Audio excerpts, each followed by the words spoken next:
आपके दिमाग में हर रोज लगभग 60,000 थॉट आते हैं। साइंस कहती है उनमें से 80% नेगेटिव है, 95% वही थॉट है जो कल भी आए थे। यानी आप एक ऐसे लूप में हो जो ऑटोमेटिकली चलता रहता है बिना आपकी परमिशन के। अब सवाल यह है, क्या यह इस लूप को तोड़ा जा सकता है? 1970 में दो लोगों ने यही करने की कोशिश की और उन्होंने एक ऐसी टेक्निक बनाई जिसे आज दुनिया के सबसे बड़े लीडर, एथलीट, थेरेपिस्ट यूज करते हैं। उसका नाम है NLP, न्यूरो लिंग्विस्टिक प्रोग्रामिंग। लेकिन यहाँ वो बात है जो कोई नहीं बताता। NLP एक पावरफुल टूल है, लेकिन यह आधी पिक्चर है और आज हम इस पूरी पिक्चर को देखेंगे। साइंस से शुरू करेंगे और वहां तक जाएंगे जहां साइंस खुद रुक जाती है, step by step, no filter. तो पहले समझते हैं NLP क्या है। Early 1970, university of California Santa Cruz, एक 20 साल का साइकोलॉजिकल स्टूडेंट जिसका नाम था रिचर्ड बैंडलर और एक लिंग्विस्टिक प्रोफेसर जिसका नाम था जॉन ग्रिंडर। ये दोनों एक सवाल पर ऑब्सेस्ड थे, दुनिया के सबसे इफेक्टिव थेरेपिस्ट और कम्युनिकेटर क्या अलग करते हैं। उन्होंने 3 मास्टर को स्टडी किया, फिट्सबर्ग गैसार्ड थ्योरी के founders, Virginia stir family therapy के पेनियर, मिल्टन H. एरिक्सन, दुनिया के सबसे महान हिप्नोथेरेपिस्ट। इन तीनों को ऑब्जर्व किया, उनकी लैंग्वेज पैटर्न को, उनकी बॉडी लैंग्वेज को, उनकी थिंकिंग को, और उसे एक सिस्टम में डिकोड किया। 1975 में उनकी पहली book I, the structure of magic volume 1, और NLP का जन्म हुआ। NLP का फुल फॉर्म है न्यूरो यानी आपका नर्वस सिस्टम और ब्रेन, लिंग्विस्टिक यानी लैंग्वेज जो आप बाहर बोलते हैं और अंदर सोचते हैं, और प्रोग्रामिंग यानी वो पैटर्न जो आपके बिहेवियर को रन करते हैं। सिंपल लाइन में NLP वो साइंस है जो यह समझती है कि आपके शब्द और थॉट आपकी रियलिटी को कैसे शेप करते हैं और उन्हें कॉन्शियसली रीप्रोग्राम कैसे किया जाए। अब यहाँ एक इम्पोर्टेंट बात समझनी है। NLP के 3 कोर टेक्निक हैं जो आपको प्रैक्टिकली समझने चाहिए। पहला है एंकरिंग। यह आइडिया है कि जब आप एक स्पेसिफिक इमोशनल स्टेट में होते हो और उस मोमेंट में एक स्पेसिफिक स्टिमुलस दिया जाए, जैसे एक जेस्चर, एक वर्ड, एक टच, तो ब्रेन उसे स्टिमुलस को उस इमोशन से लिंक कर देता है। जैसे जब भी कोई पुराना सॉन्ग बजता है और वो फीलिंग ऑटोमेटिकली आ जाती है, यही एंकरिंग है। NLP इसे कॉन्शियसली यूज करता है पॉजिटिव इमोशनल स्टेट को डेलिबरेटली एंकर करने के लिए। टोनी रॉबिन्स जो दुनिया के सबसे बड़े लाइफ कोचेस में से एक हैं, उन्होंने अपना पूरा करियर इसी NLP टेक्निक पर बिल्ड किया है। दूसरा टेक्निक है रिफ्रेमिंग। यह आइडिया है the map is not my territory. यह लाइन अल्फ्रेड प्रोजबर्स्की की है, एक पोलिश अमेरिकन फिलोसोफर की, जिसका मतलब है कि जो आप रियलिटी देखते हो वो रियलिटी नहीं है, वो आपका पर्सपेक्टिव है, आपका मैप है। और अगर आप मैप बदल दो, एक्सपीरियंस बदल जाता है। एक फेलियर को लर्निंग की तरह देखना, यह रिफ्रेमिंग है। एक क्रिटिसिज्म को फीडबैक की तरह देखना, यह रिफ्रेमिंग है। कॉग्निटिव बिहेवियरल थेरेपी जो आज सबसे एविडेंस बेस्ड साइकोलॉजिकल थेरेपी है, उसकी नींव इसी रिफ्रेमिंग प्रिंसिपल है। तीसरा है विजुअलाइजेशन और फ्यूचर पेसिंग। जब आप एक स्पेसिफिक फ्यूचर सिनेरियो को कंप्लीट सेंसरी डिटेल में बार बार विजुअलाइज करते हो तो ब्रेन उसे रियल एक्सपीरियंस की तरह प्रोसेस करता है। और यहाँ एक बेहद इंपॉर्टेंट साइंस आती है, रेटिकुलर एक्टिवेटिंग सिस्टम यानी RAS। यह आपके ब्रेन स्टेम में एक नेटवर्क है जो एक फिल्टर की तरह काम करता है। आपके दिमाग में हर सेकंड लाखों इन्फॉर्मेशन आती है, लेकिन RAS डिसाइड करता है कि कौन सी इन्फॉर्मेशन आप कॉन्शियसली नोटिस करें, और यह फिल्टर किस पर सेट होता है, जो आप मोस्ट फ्रिक्वेंटली सोचते हो उस पर। इसलिए जब आप एक नई कार खरीदने को सोचते हो तो अचानक वो कार रास्ते में हर जगह दिखने लगती है। कार पहले भी थी, लेकिन RAS ने उसे फिल्टर नहीं किया था। विजुअलाइजेशन RAS को रीप्रोग्राम करता है और वो आपको उन अपॉर्चुनिटीज की तरह डायरेक्ट करता है जो आपके गोल से मैच करती हैं। अब साइंस का सबसे इंपॉर्टेंट चैप्टर, NLP की फाउंडेशन है न्यूरोप्लास्टिसिटी, ब्रेन की वो एबिलिटी जिससे वो नई न्यूरल पाथवे बना सकता है और पुरानी तोड़ सकता है। यह एक डॉक्यूमेंटेड न्यूरोसाइंस फैक्ट है। अब आप नए थॉट पैटर्न को रिपीटेडली प्रैक्टिस करते हो तो ब्रेन लिटरली अपने फिजिकल स्ट्रक्चर बदलता है। न्यूरॉन्स जो टुगेदर फायर होते हैं, टुगेदर वायर होते हैं, यह हेब्स रूल्स है, यानी habit change, believe change, emotional pattern change, यह सब बायोलॉजिकल पॉसिबल है। ब्रेन एक फिक्स्ड मशीन नहीं है, यह एक लिविंग अडप्टिंग ऑर्गन है और NLP इसी न्यूरोप्लास्टिसिटी को डेलिबरेटली ट्रिगर करने की टेक्निक है।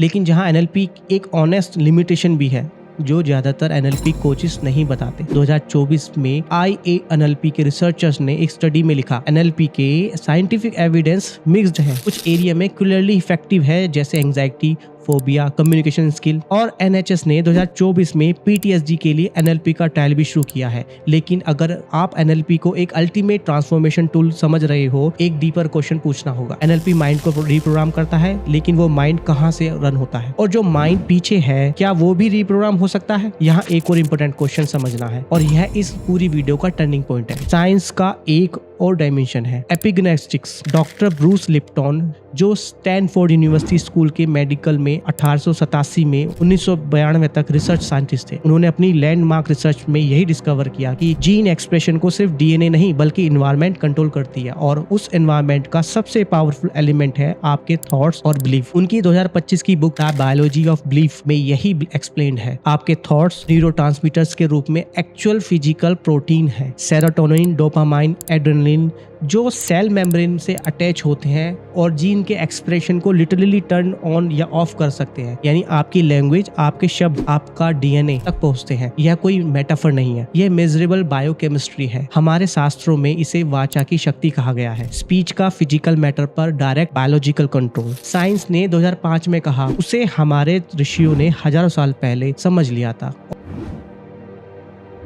और यहाँ एंशिएंट NLP का चैप्टर शुरू होता है। मंत्र एक सिर्फ रिलीजियस प्रैक्टिस नहीं थी, यह एक प्रिसाइज लिंग्विस्टिक टूल था। एक स्पेसिफिक साउंड को स्पेसिफिक फ्रिक्वेंसी में स्पेसिफिक इंटेंशन के साथ रिपीट करना, यह NLP का एंकरिंग, लिंग्विस्टिक रिप्रोग्रामिंग, विजुअलाइजेशन तीनों एक साथ है। और इससे भी एडवांस ASI यानी आर्कियोलॉजिकल सर्वे ऑफ इंडिया के फाइंडिंग्स के अनुसार हम्पी के विट्ठल टेम्पल में एक्वेस्टिक पिलर है। जब उन्हें टैप किया जाता है तो स्पेसिफिक साउंड फ्रिक्वेंसी निकलती है। यह स्ट्रक्चर जानबूझकर डिजाइन किया गया था डिवोटी के नर्वस सिस्टम को उन स्पेसिफिक फ्रिक्वेंसी से रिप्रोग्राम करने के लिए और एक डीप मेडिटेटिव स्टेट इंड्यूस करने के लिए। यह एक फिजिकल NLP इन्वायरमेंट था, पत्थरों में बिल्ड किया हुआ। और दक्षिण भारत के पंचभूत स्थल जैसे चिदम्बरम, कालहस्ती, यह 5 टेम्पल हैं जो एग्जैक्टली 5 प्रकृति, अर्थ, वाटर, फायर, एयर, स्पेस को रिप्रेजेंट करते हैं। यानी हमारे पूर्वजों ने NLP का एक मैक्रो स्केल आर्किटेक्चर सिस्टम बनाया था जो पूरे बॉडी माइंड सिस्टम को एक साथ एड्रेसेस करता है। अब भगवत गीता की वो लाइन जो NLP से 5000 साल पहले NLP को डिफाइन करती है। गीता के अध्याय 2 श्लोक 62 में धायतो विषानुपुष संगेतेषु पजायते, अर्थात जब आप किसी विषय का बार बार ध्यान करते हो उससे अटैचमेंट बढ़ती है, अटैचमेंट से डिजायर से एंगर। यह कोई मोरल टीचिंग नहीं है, यह एक साइकोलॉजिकल चेन है। जहां आपका फोकस जाता है एनर्जी वहां जाती है। आप जो देखते हो, सोचते हो, रिपीट करते हो वो आपकी रियलिटी बन जाती है। यह NLP का कोर प्रिंसिपल है। 5000 साल पहले संस्कृत में और गीता का अध्याय 3 श्लोक 42 एक कंप्लीट हायरार्की मैप था। इंद्रियाणी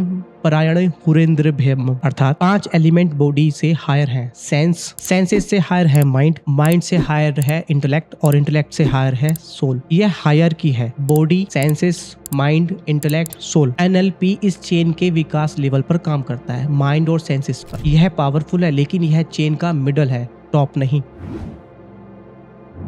अब यहाँ एक इम्पोर्टेंट बात समझनी है, क्वांटम फिजिक्स का ऑब्जर्वर इफेक्ट। साइंस ने यह डिस्कवर किया कि सब एटॉमिक पार्टिकल जब तक एक फिक्स्ड पोजीशन में एग्जिस्ट नहीं करते, जब तक कोई ऑब्जर्वर उन्हें ऑब्जर्व नहीं करता, यानी रियलिटी को कोलैप्स करने के लिए एक ऑब्जर्वर जरूरी है। और वो ऑब्जर्वर, वो कॉन्शियसनेस, वो सोल है। जैसे गीता के अध्याय 2 23वें श्लोक में कहा गया है, नैनम छिदंती शस्त्राणि नैनम दहाती पावक है। इस आत्मा को न शस्त्र काट सकते, न आग जला सकती है, न गला सकती है। यह अविनाशी है, यह इमोर्टल है। कॉन्शियसनेस, यह आत्मा वो ऑब्जर्वर है जो इस 5 एलिमेंट बॉडी को चला रही है। जब यह आत्मा अपने ओरिजिनल स्टेट में आती है, प्योर, अवेयर, कॉन्शियस, तब वो ट्रांसफॉर्मेशन होती है जिसे NLP अचीव करने की कोशिश करता है, लेकिन इनकम्प्लीट रूप से। क्यों इनकम्प्लीट? क्योंकि NLP लैंग्वेज और थॉट को चेंज करता है, लेकिन थॉट्स कहाँ से आते हैं? संस्कार से। वो डीप रूटेड पैटर्न जो जन जन्मांतर के एक्सपीरियंस से बने हैं। जैसे गीता के अध्याय 2 के 22वें श्लोक में कहा गया है, वाशासी जीरानी यथाय विहाय नवानी। जैसे पुराने कपड़े उतारकर नए कपड़े पहने जाते हैं, वैसे ही आत्मा पुराना शरीर छोड़कर नया शरीर लेती है।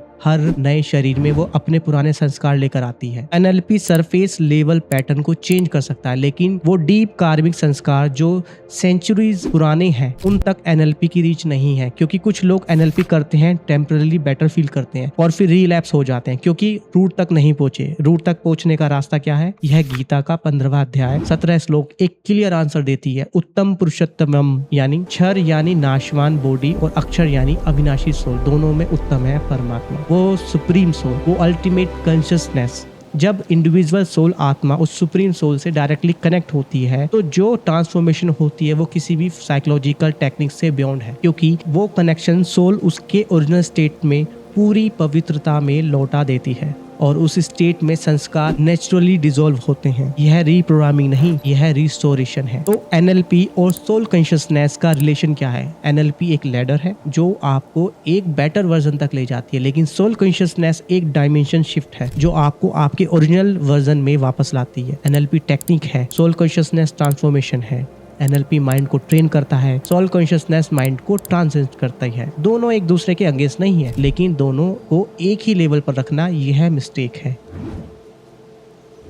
प्रैक्टिकली इसे अपने लाइफ में कैसे यूज करें? 3 लेवल है। Level 1, NLP technique daily life में रिफ्रेमिंग प्रैक्टिस करें। जब कोई नेगेटिव थॉट आए कॉन्शियसली एक अल्टरनेटिव पर्सपेक्टिव फाइंड करो। यह फेल हुआ, मैंने यह सीखा, यह स्मॉल लगता है लेकिन न्यूरोप्लास्टिसिटी को ट्रिगर करता है। Level 2, linguistic awareness. आप जो अंदर बोलते हो वो मैटर करता है। ब्रूस लिप्टन की एपिग्नेटिक्स रिसर्च याद करो, आपके वर्ड्स आपके डीएनए तक पहुंचते हैं। मैं बेकार हूँ, मैं ग्रो कर रहा हूँ, ये दोनों अलग बायोकेमिस्ट्री क्रिएट करते हैं। अपनी इनर डायलॉग को ऑब्जर्व करो। Level 3, soul awareness. एनएलपी और एपिग्नेटिक्स दोनों सजेस्ट करते हैं डीपेस्ट ट्रांसफॉर्मेशन तब होती है जब कॉन्शियसनेस का सोर्स स्टेबल हो। वो स्टेबिलिटी माइंड में नहीं आती, वो उस कनेक्शन में आती है जो सोल को उसकी हाईएस्ट सोर्स से जोड़ती है। मेडिटेशन, जेन्युइन अवेयरनेस प्रैक्टिस और प्रेजेंट मोमेंट में एंकर रहता है। ये लेवल 3 है और यहाँ सब कुछ एक पॉइंट पर मिलता है। रिचर्ड बैंडलर ने 1975 में कहा था रन योर ऑन ब्रेन। लेकिन सबसे इंपॉर्टेंट क्वेश्चन है, जो ब्रेन को रन करता है वह कौन है? एनएलपी का जवाब है ए बेटर प्रोग्राम माइंड, लेकिन हमारे ऋषियों का जवाब है एक कॉन्शियस प्योर सोल। वो सोल जो न सस्त से करती है न आग से जलती है, वो सोल जो इस पूरे ड्रामा की ऑब्जर्वर है, पार्टिसिपेंट नहीं। जिस दिन आप उस सोल को, उस ऑब्जर्वर को पहचान लेते हो, कोई भी एक्सटर्नल सर्कमस्टांस, कोई भी नेगेटिव थॉट लूप, कोई भी कुछ भी आपको परमानेंटली डिसस्टेबलाइज नहीं कर सकता, क्योंकि आपकी आइडेंटिटी उस थॉट से बड़ी है, आपकी आइडेंटिटी उस रोल से बड़ी है, आपकी आइडेंटिटी आप हो। यह था एनएलपी का 360 डिग्री बैकग्राउंड। साइंस से शुरू, एंशिएंट विजडम से कंफर्म और सोल अवेयरनेस पर कंक्लूड। कमेंट में एक काम कीजिए, बताइए कि आपने अपनी लाइफ में कभी एनएलपी या अफर्मेशन ट्राई की है और क्या हुआ। मैं जेन्युइनली पढ़ता हूँ और अगले वीडियो का टॉपिक उन्हीं कमेंट से आएगा। और अगर यह वीडियो आपके लिए वैल्यूएबल थी तो किसी एक इंसान के साथ शेयर कीजिए।